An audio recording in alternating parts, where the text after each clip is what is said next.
Hi guys, it's Reagan and welcome to the start of another reading vlog. I feel like this vlog is a little extra special and a little bit fun because I'm finally picking up the first book to one of the most popular series of right now. I feel like this series was popular like many years ago, but I also feel like recently it is like popularized once again, especially because there has been a new release in that series.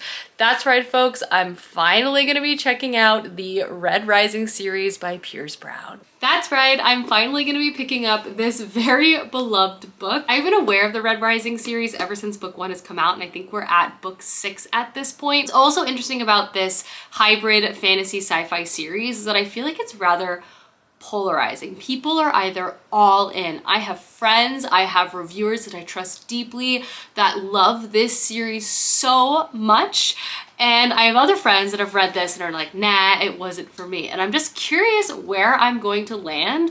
Oddly, I feel like I'm going in with kind of like middle to low expectations, especially for this first book. I think because I've just put it off for so long, I don't know if that's warranted or not, but that's just kind of like mentally where I am. I almost feel like it's going to be to this book's benefit because if I have low expectations, then that means I can be pleasantly surprised, which I feel like is better than going in with super high expectations for such a hyped book and series. Interestingly enough, for such a popular work too, I don't know too much about this.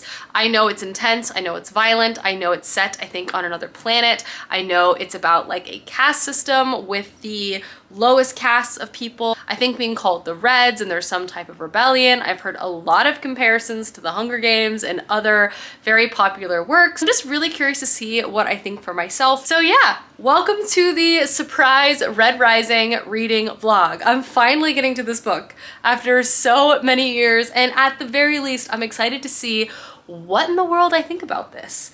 And I believe this is a trilogy, but there's definitely more than 3 books. Are there like 2 separate trilogies? Is it now a series? I gotta Google that, but I'll Google that in a bit. But welcome. If you guys are curious, it is actually officially the end of my workday. I'm about to change into some PJs and watch a little bit of reality TV and make dinner, hang out with Clay. We have some more chores we need to do, especially me, including hanging up the TV. We're gonna mount the TV, which is super exciting. And then obviously I'll be doing some reading intermixed with all of those things. But welcome to the start of the vlog. I'm excited to read this book and share my feelings. And you know, maybe I'll get really into it. I feel like so many people read the first one and then read all of them. And I love falling headfirst into a new series, so maybe I'll like it. I love sci-fi. We'll just have to wait and see. Matilda is also dying to know if I'm gonna like Red Rising or not, so we're all on the edge of our seats here in this household. We have an extracurricular project going on right now. We are finally mounting a TV, and we're really excited about it, a little nervous. These are some big holes that we have to drill, but you know, wish us luck. While Clay is finishing that up, I am going to finish prepping dinner. We're making some burrito bowls tonight, some rice, some steak, some sauteed veg, some beans, quick and easy.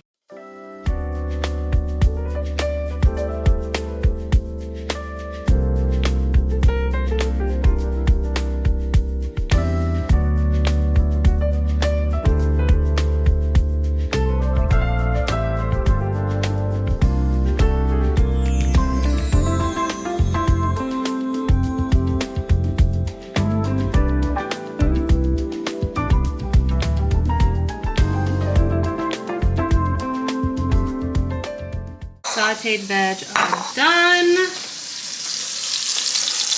Beans are cooking away, and it's time to flip the steak. And dinner is ready. It's hard to tell under all the cheese, cotija cheese and hot sauce I put on, but there's rice, there's beans, there's steak, there's veg. Delicious. TV is mounted. I already put some fall decor up. Truly living my best life. I might lower it like an inch, but I'm not going to tell Clay about that, at least for a few days. We wouldn't have to move anything, there's like things in the back that you can just shift down. But I'm so happy! Wow, now we just have to do cord management. Huzzah! Hi friends, it's a little later, but I'm finally gonna sit down and start reading Red Rising. I got pulled into a US Open match. I got my interest was piqued, if you will. But now the plan is to start this book and just read as much as I can before I fall asleep. I probably won't update y'all until the morning, but I don't know, I'm curious about this. I'm excited to at least finally start it. I think it's a little bananas that I haven't read it yet. I don't know how, but we'll just see. We're just gonna see what I think. So anyway, I'm gonna start this now. Good morning, everyone. I am up and dressed. Who is she? And I'm also about to make a pot of coffee so I can sit down and read some Red Rising, because I did read a decent starting chunk last night, a good 50 pages, so I do have some initial thoughts to talk about. But speaking of dystopian landscapes and me using tap water to fill up my coffee pot, did you know that a new study released by the US Geological Survey indicated that about 45% of America's tap water could be contaminated with at least one form of a harmful PFAS, which is a series of like man-made chemicals that don't like naturally break down in your body and could possibly do harm to you. 45%. And keep in mind people, these numbers naturally increase depending on where you live, what communities you live in, especially historically marginalized groups are much more likely to be impacted by contaminated tap water. Really, this is a problem, and one that's not really talked about. I feel like maybe not as much as it should. And this is a specific problem we have seen time and time again in different communities across the United States. Also, it seems to be a consistent problem we're not necessarily spearheading with as much intention as we should. I also think it's important to note that there is money allocated every year in the budget to support two specific water funds in the EPA, but oftentimes this money, which is a lot of money, it's like $2.3 billion, is used for other projects. So, and to read out, I think what is an especially juicy fact, times this means there have been cuts in money that could have been made available for needier communities. As a result, 38 states and territories have been shortchanged about $660 million in federal water aid. So clearly there's an overall lack of accountability both at the local and federal level in regards to our tap water and what needs to be changed. This is my, I guess, PSA to make sure we're letting our voice be heard, not only in like the larger climate conversation, but also in very specific issues, especially with something that is a literal thing that we need to survive every single day, water, and something that impacts all of us across every single community. But also this can be a community specific issue, especially when we layer in things like community privilege and history to this issue as well. It's definitely an issue I will be adding to my local initiative list, as well as like thinking about this at the federal level too. But yeah, that's my little PSA for this morning. I'm gonna go read more dystopian sci-fi fantasy books that is also very, very harrowing. I hate dystopian parallels to the real world. Anyone else? So I'm here with my very first reading update of Red Rising. I've read 60 pages and I'm going to sit down to read more now, and I've basically just been reading the exposition. I have some, obviously, initial thoughts and feelings, but what is this book about? So in this book, we're introduced to our main character, Darrow, and he is a Red. And he and everyone in his life, their entire lives, and for multiple generations, have been living and working underground.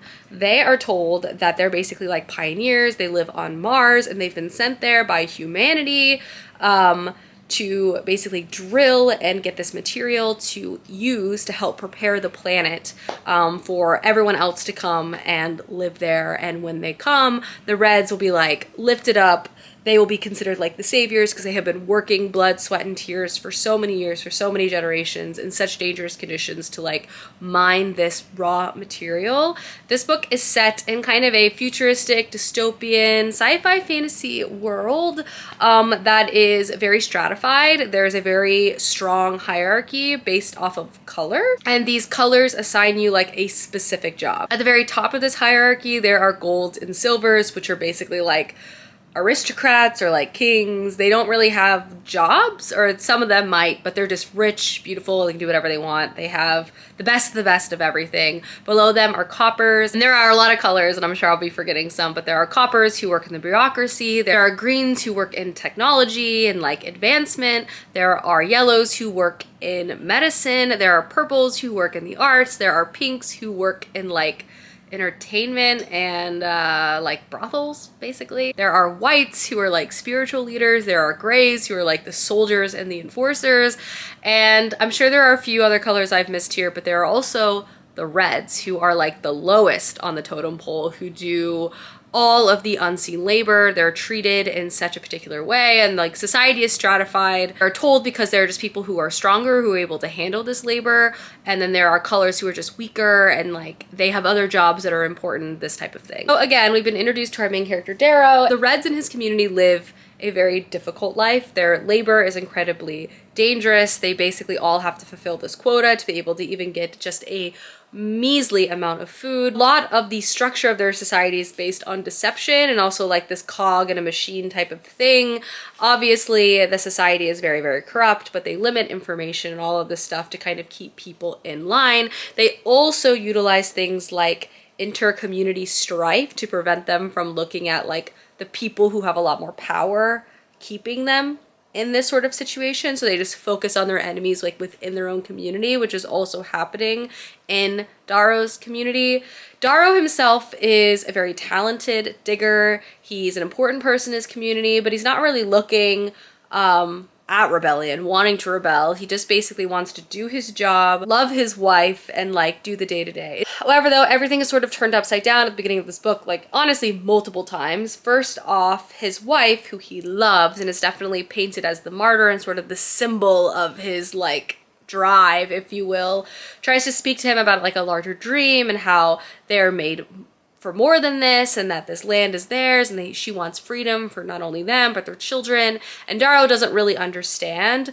And then again we see him basically be confronted to the truth that sort of shatters his world, kind of bringing him into the, you know, the folds of rebellion in this civilization, and Darrow basically swears to tear it apart from the inside out. So my initial thoughts and feelings are this. The book itself reads very quickly. From a plot point of view, it is trucking right along. The plot itself, I wouldn't say is like the most unique thing I've ever experienced in the world. I've read a lot of dystopian stories. This feels very of the time too, which I don't necessarily think it's a bad thing. I know a lot of people make parallels to the Hunger Games, which I see, but I also don't necessarily think the Hunger Games and invented these tropes or ideas either. So I can't say that it's like an exact copy, and I do see some differences, and I'm sure they will divulge from one another like later on. Writing style wise, it's very digestible. It's not mind-boggling in terms of prose or even something that's really like pulling me in. I wouldn't say I feel very connected to any of the characters I'm reading. They're more like ideas within this story. Like I see the parts they have to play in this dystopian narrative, and I'm reading quickly because I think the plot is interesting and pulling me forth, but I wouldn't say I feel very connected to Darrow, our main character, or anyone else I've really interacted with, and they kind of feel at this point for me kind of almost caricatures, if that makes sense. I think from the plot and setting point of view, this hierarchy is an interesting one. I especially like that it's stratified based on colors and like specific jobs. The picture that Pierce Brown paints is a harrowing one in just the pure exploitation of not just the Reds, but just also like how everyone is sort of forced to fulfill these roles, and I'm sure it'll get darker and darker as we go along. I have an anticipation that this rebellion will be a lot of violence. I like that the story, at least so far, isn't like going to outright war, but more so infiltration, because we follow our main character as he's trying to become a gold without them knowing, and he's obviously a Red, so like this is a huge jump within the society itself. So I like sort of the infiltration, tear it apart from the inside out. Well, I like that from a political politics point of view. So far, so good. I'm finding myself sort of flipping the pages, interested to see what is going to happen next. I'm not necessarily, as I said, attached to any of the characters, but I find them compelling enough for the most part to keep going.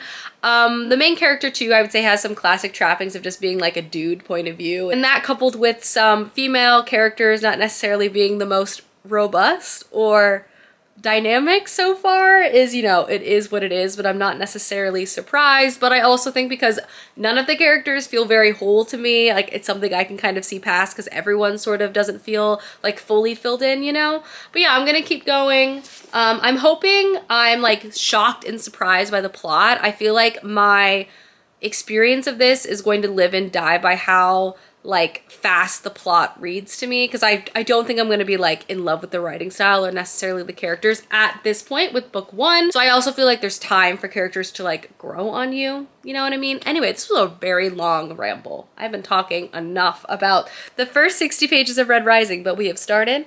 This is where I'm at. I'm gonna keep going. And I don't foresee finishing this book being an issue. So there we are.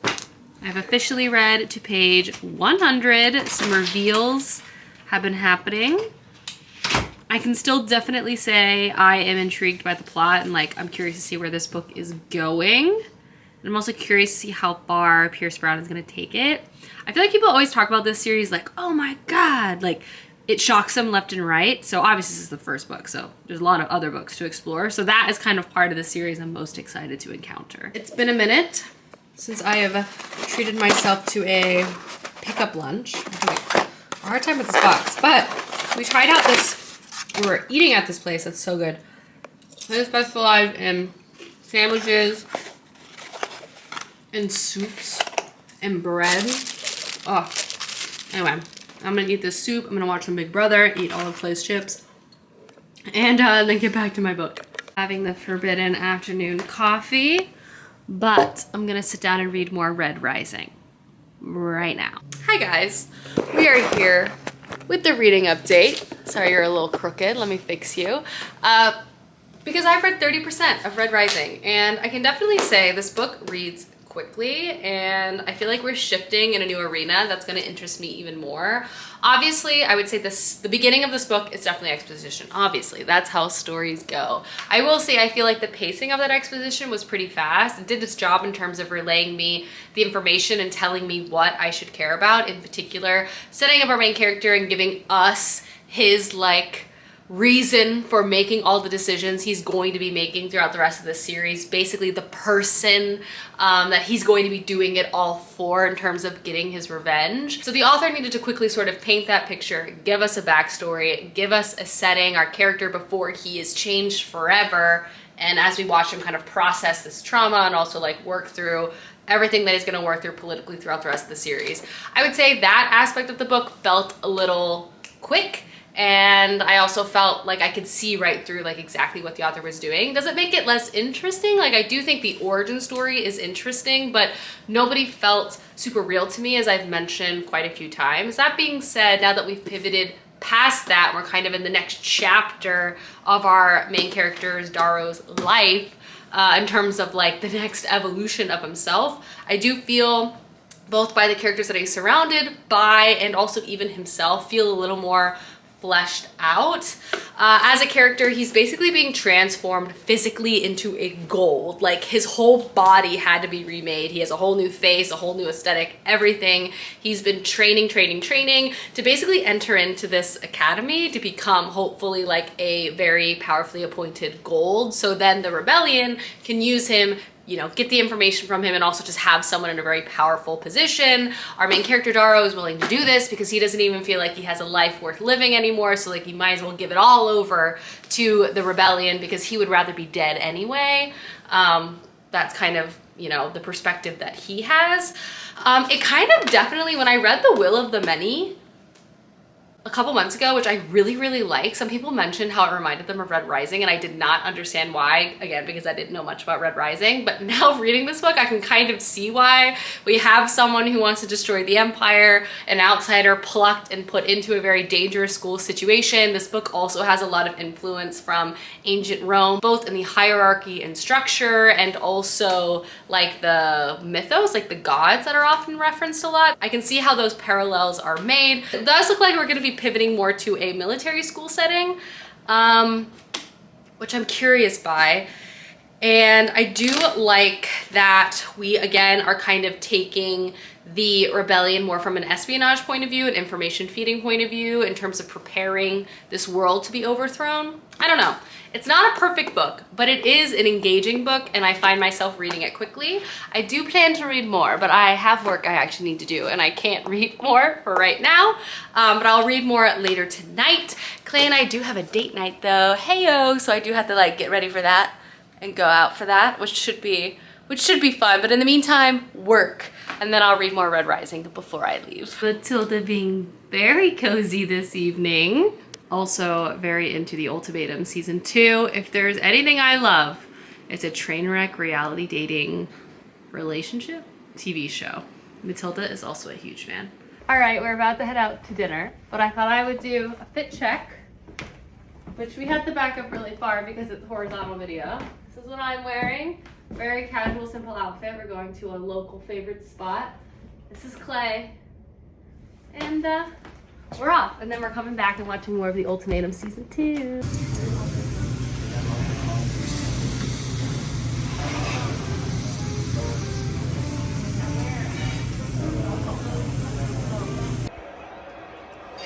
Watching football. So begins the season, folks. It's where I get some of my best reading in. Hi friends, I'm in bed. I had a very relaxing evening. Had a delicious dinner with Clay at one of our favorite Korean restaurants in town, which is always a delight.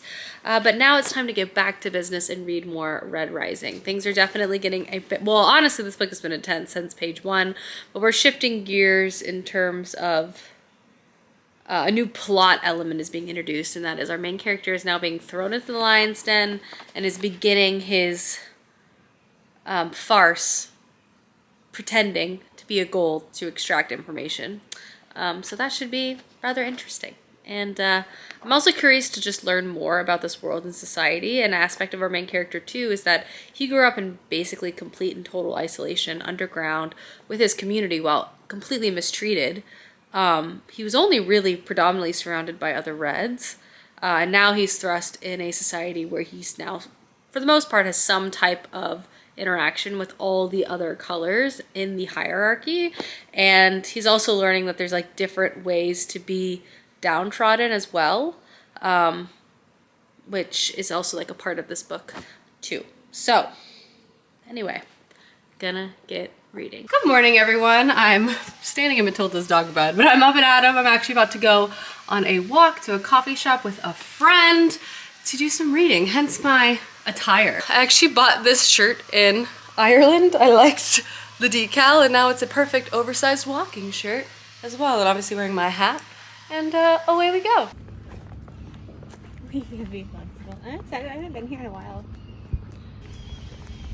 My fingers blocking the camera. So professional.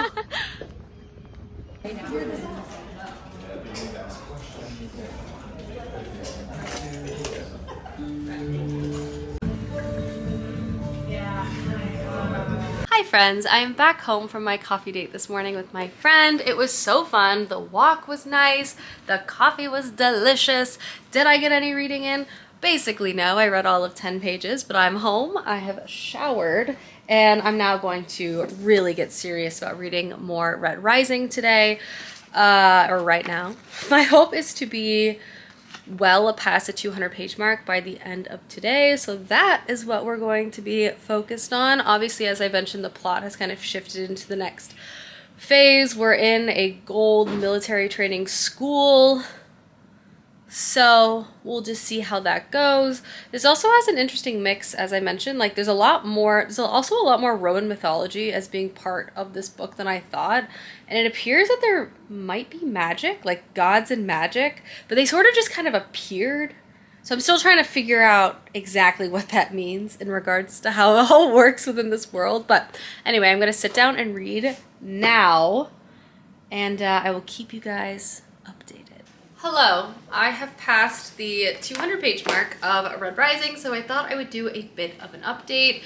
The school setting is different than what I was anticipating, so there really isn't classes. So basically you're drafted, like the NFL draft, by different gods and proctors, and then they kind of drop all the students into this like arena-like place, but the arena isn't like an arena, it's like this just large expanse of land, and each different class or group, depending on which god you're drafted by, has like a castle and various resources, and now you're all basically competing against each other by way of war. You're trying to capture other houses, and when you do capture, you can take all of their people and they're now your slaves. Everything is very much inspired by like ancient Roman conflict, both the structure of the army and like all of these types of things.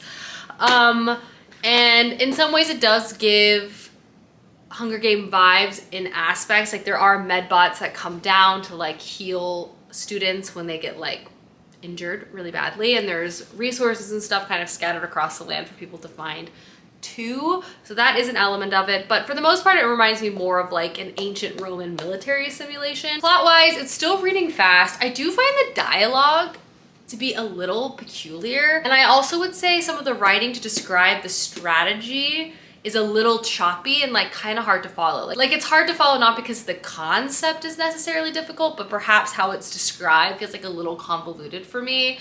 So I think that is a little bit of a criticism. Like I feel like what is going on is like straightforward in its classic setup, but then how it's described makes it feel sometimes confusing to me. And a lot of that also has to do with just how communication is. So, and particularly like some of the dialogue, like sometimes it's super formal in a very weird way, but then also very casual in another way. So sometimes those two things don't necessarily always work for me. And I think my biggest issue with this series so far is the dialogue. I find it to be a little weird, particularly now that we're in the school. But again, I'm liking it overall, but I think that's just like a piece of criticism I have. This sort of military conquest setting is interesting because there's obviously a lot of layers at play. Obviously you're going after other groups, but our main character is in the Mars group and they are completely like falling apart. They are not united in their approach or strategy. In fact, there's 3 separate factions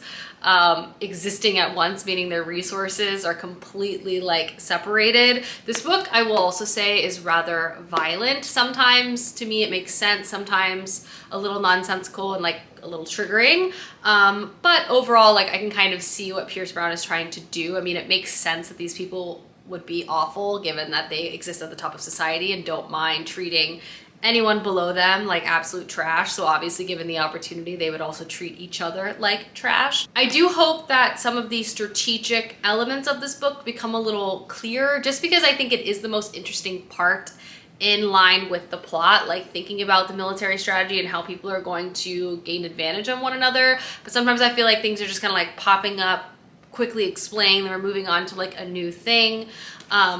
But anyway, I have about 180 pages of this book left. I'm going to keep reading this afternoon because, as I said, I want to get over like well into the 200s, but we're definitely in this school setting and we're definitely sort of in this sort of military conflict. Wonder if there's going to be classes or it's just this. I feel like it maybe would have made more sense to have everyone go to classes first and have everyone participate in this military exercise, but like, what do I know? I'm a nobody. But yeah, I'm gonna keep going. I can definitely see how this is now venturing more into the fantasy space, especially now that we're in this like just nature landscape. There's like horses and stuff mixed with sci-fi, so that's kind of interesting too. But we're gonna keep going. I want our main character to dislike more people.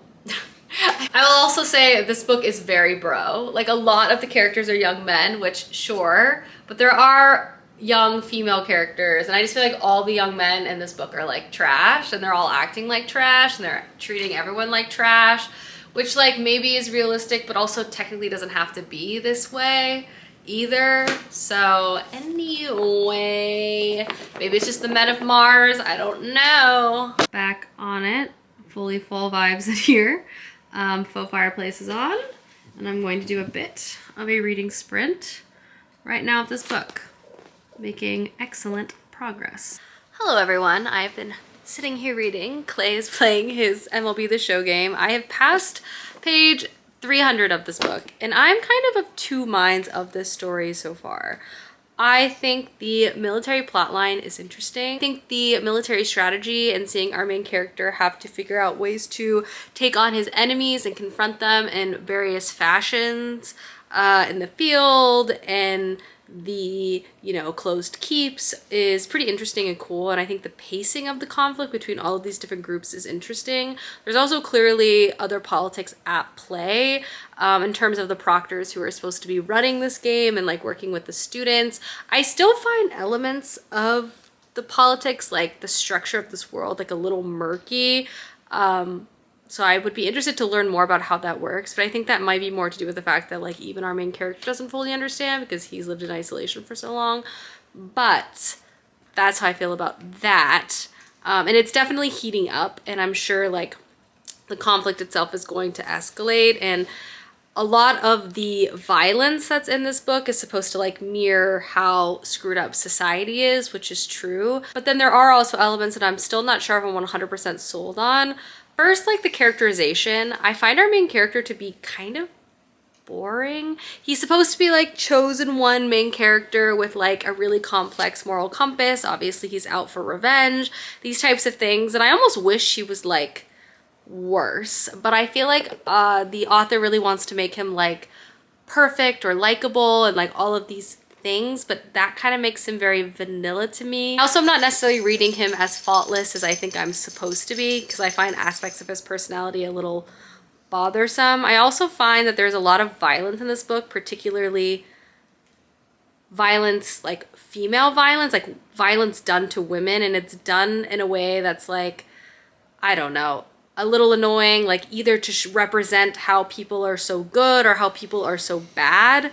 And there's just truthfully not a lot of female characters that seem to be very centered in this book or like dynamic. They seem to be almost like standing in for like morality or like to give people a purpose, both in like literally the origin of the story and to even some other characters like within this larger military conflict. Obviously, you know, this book was written a while ago, and I can't say that's the case for the entire series. So that's something I'm hoping will be kind of evolved on in later installments. But I think I'm liking it. I wouldn't necessarily say I'm loving it. I want more information about the world and the politics. I don't know. I feel like the characterization just kind of is what it is. Like sometimes you just don't gel with everyone as you're reading them. And I definitely feel like this book is like very much a boys' club. Sometimes that just happens when you read a book from the point of view of a guy written by a guy. But anywho, I'm curious to see where this is going to end. I imagine it's going to end on quite the explosive cliffhanger, which I feel like is going to make it even more compulsive, especially going into book 2. I don't know, it's weird. I literally wish our main character was like meaner or like more evil. You know, like I read for example, like the Traitor Baru Cormorant uses similar tropes with this, and I just feel like she is so much more like lethal cutthroat. And it's not that he isn't, but he also could be more. Like I feel like he's still a little high and mighty. I don't know. I don't even really totally know what I'm trying to say. I'm curious if anyone else knows what I mean. But I'll definitely finish this. It reads quickly, and I definitely feel like there's been some interesting reveals. I also just need more information about how this world functionally works beyond like the hierarchy, and I am craving that information too. But that's where we're at. I have about 80 pages left, so not bad. Good morning, everyone. Coffee is brewed. Watching a bit of an F1 race, and then we're gonna get back to reading, and we're gonna finish Red Rising today. A bit later in the day, Clay and I had a 1-year-old's birthday party to attend, which was so cute and so fun, but we're back home. We did stop by at Target to grab a gift, and I of course bought myself a gift too, and got 2 more pumpkin candles. I'm now gonna get situated. I think we have the US Open on, which is fun, and I'm gonna read some Red Rising whilst I sit and watch that. Little multitasking moment. But first, I'm feeling a little peckish ahead of dinner, so I'm gonna make myself a bowl of ramen to enjoy. So cheers, everyone. We love ramen in this house. And Coco Gauff. Go tennis. I've ripped myself away from the US Open and have changed into comfy clothes, but I have read more Red Rising. I have 50 pages left. I'm gonna do a reading sprint, which you're about to see. But I worry I'm gonna sound repetitive because I feel like my thoughts are staying very consistent about this book. It's not really changing my mind in terms of what I'm liking and what I'm not liking, which is honestly fine. And I will go into detail about that, I think, like once I sort of wrap it up. But to talk about more new thoughts is I'm finding this military setting to be interesting. I do feel like the author is doing a good job creating different military strategies at play, which I appreciate. The combat doesn't feel too repetitive, which I think is important, especially given that taking over and like overrunning other groups within this game is so central to the plot. So the approaches that our main character is thinking of and working with his army to do these things is constantly like evolving, which I'm finding to be really interesting and kind of catching me off guard. And I'm always curious to see like how they're going to take on like their next conflict. I also like that there's a bit of trickle in from a political standpoint from other parties. Obviously, this is a school, this is a trial situation, so it's not necessarily going to be non-influence from the outside world. And also like this is an isolated event. So these alliances and the desperation and like the choices everyone is making, like ultimately you could argue that like how much of it is going to matter like after this simulation is over, which I think will be an interesting thing to explore likely in like other books. And I think like the outside influence, or like sometimes they reference outside politics, is like a good reminder that like this, while like life or death for the people participating in the event, is really just like another year, another trial, another event for like the larger world and society and politics. And I would love to have more purview on those other politics. I think it's reasonable that our main character doesn't really know everything that's happening, because why would he? But as a reader, I'm like craving and I'm interested to like see the larger picture at play here. Particularly because our main character is a spy. So like how is the story going to expand and grow? I don't know, but I want to find out. You know what I mean? Sometimes I do get confused because there's lots of Roman names and lots of Roman families. I'm like, who? What? Huh? And there's been a lot of characters that have been introduced to us. I will also say that. So sometimes I'm like, who are you again? Huh? But yeah, I'm gonna read the last 50 pages now, then I'm going to take a break, watch more US Open, maybe some football, make dinner. I'm gonna download Cozy Grove, which I truly cannot wait to play. And then I will probably wrap up this book for y'all in the morning and just give you my final thoughts and feelings about the entire experience of book 1. And that'll be that, everyone. So let's reading sprint now.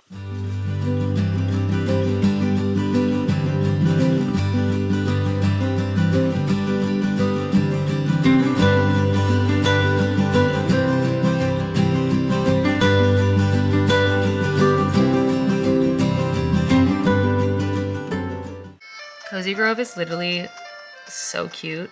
I am truly obsessed. And I also love that it's a real-time play game. So, you know, I can just like log on for, you know, a little while every day and enjoy.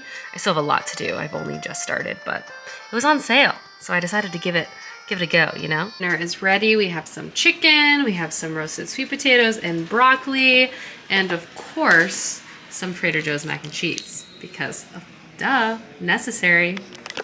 Hi guys, and welcome to the end of the vlog. The next day, I have finished Red Rising and I have some thoughts, both positive and negative. So let's wrap up this vlog and give you guys a full overview of everything I'm feeling. Overall, I would say I feel very in the middle about this book. There are things that I enjoyed and I'm curious about, and there are other things I didn't enjoy and I wish were better. But that's just how it is sometimes. So let's start off with the things that I didn't like. Two main things I struggled with for Red Rising was the characterization and the writing style. Starting first with the characterization, I found all of the characters just kind of one-dimensional, and there were so many characters and there was a lot of emotional and intense and violent moments, but at no point did I feel like emotionally invested in anyone. And I found this to be a particular issue, especially when I felt like the author was trying to sell us the stakes or the danger or the intensity of a situation. While I was compelled from a plot point of view, I wouldn't say I was so emotionally invested that I was like swayed in the way that I feel like the author wanted to me on like a variety of situations that occurred. And I think the characterization was most glaring in terms of how I felt, especially with the main character, Darrow. Darrow is like a classic chosen one type of character. He excels, he's a genius, he's incredibly talented, and in general, I don't mind chosen one characters. I don't mind a character who's good at a lot of things and, you know, is easily rootable within the story, kind of rooting the book itself, but I found Darrow to be very, very bland, and it's not because he was good at a lot of stuff. You know what? that's fine. He's talented. He's a rare bird. He's going to bring us to new heights, new rebellion. He's going to take us to lots of exciting places. But it's more that I just found his like perspective, and we were reading from his perspective, to just not be very compelling. And I feel like a lot of this had to do with the lack of dissonance I felt like we got to experience with him, and a lot of internal reflection. I feel like on the surface, we kind of got some of his thoughts, but obviously this is a man who's pulled from the underground Reds, completely forced to change his entire body to infiltrate the Golds and basically work alongside killers and awful people to hopefully try to upend this society. And I almost wanted him to be like worse or meaner, or just at least like have an internal discussion about this dissonance. Like sometimes he reflected on his wife, which don't even get me into like how flat a lot of the female characters were and how they kind of just served more as plot devices to motivate our male characters, and Darrow's wife is like the most perfect example of this. But I just wanted him to have like more introspective feelings. And this kind of leads me into my other problem with this book, which was the writing style, because I feel like the characterization likely could have been fixed if the writing style was different. I just could not really connect with how a lot of how Pierce Brown wrote this book. Not only did I find the sentences to be rather choppy, which I think hurt the descriptiveness and also the internal dialogue of a lot of our characters, I found a lot of the written dialogue to be really, really cheesy. I think he was going for this sort of grand military vibe to match like an epic, which again lines up with the clear Roman influence of this book, but it just felt so...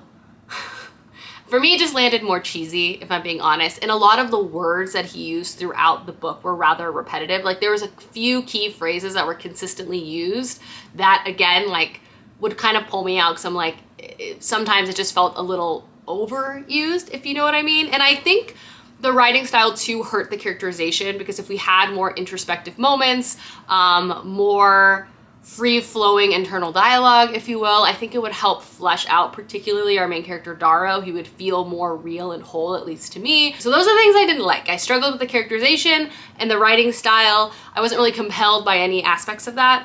But I did like the plot overall. I found the dystopian kind of fantasy sci-fi setting to be interesting. I think the setup, this inequality based on this hierarchy of colors, is one that has a lot of directions in terms of how the author can explore that. I think the setup of a character being taken again from the lowest rung of this society and brought to the highest rung and infiltrating it from the inside out is interesting. And even all of the military stuff I thought was rather compelling on an isolated point of view. Obviously, we have a lot of macro politics that the author is setting up that I find compelling, but on a micro level, which was specifically this book, which is this military competition between students, which, again, how all of these things are connected is a little unclear to me, and I'm hoping those dots will be like later on, like those bridges will be crossed later on. But I found the military strategy and even some of the combat writing to be pretty good, and I was interested to see how this book was going to wrap up and end. So that's kind of where I'm at in terms of this book. I feel very middle of the field. I didn't like the writing style, I didn't really like any of the characters, but I did like the plot and the concept, and I do feel like I would read book 2, because I feel like a lot of my issues with the writing and the characterization could be fixed over time with maybe more writing experience in later installments. And I know this series is really, really popular and beloved. So I'm like curious to see if that's improved, because I am curious to see like where the plot is going to go, if you know what I mean. So I'm kind of like in the middle here. I feel like that might be disappointing for some people, because I know this book is so loved, and I can totally understand why people read and love this, because it's really hard to put down. And just because I don't like the writing style doesn't necessarily mean objectively it's terrible and no one is allowed to like it. It just didn't really connect for me, you know what I mean? So that is what I would say are my thoughts and feelings about Red Rising. Some good, some bad. I think I'd give it like a 3-star. Let me know if you think I should read Golden Son or not. I'm leaning towards yes, but I hope you guys enjoyed this vlog. It was really fun to check out a super hyped book and read and vlog the experience for you guys, but I hope you guys enjoyed this video, and I will see you soon with another one soon. Goodbye.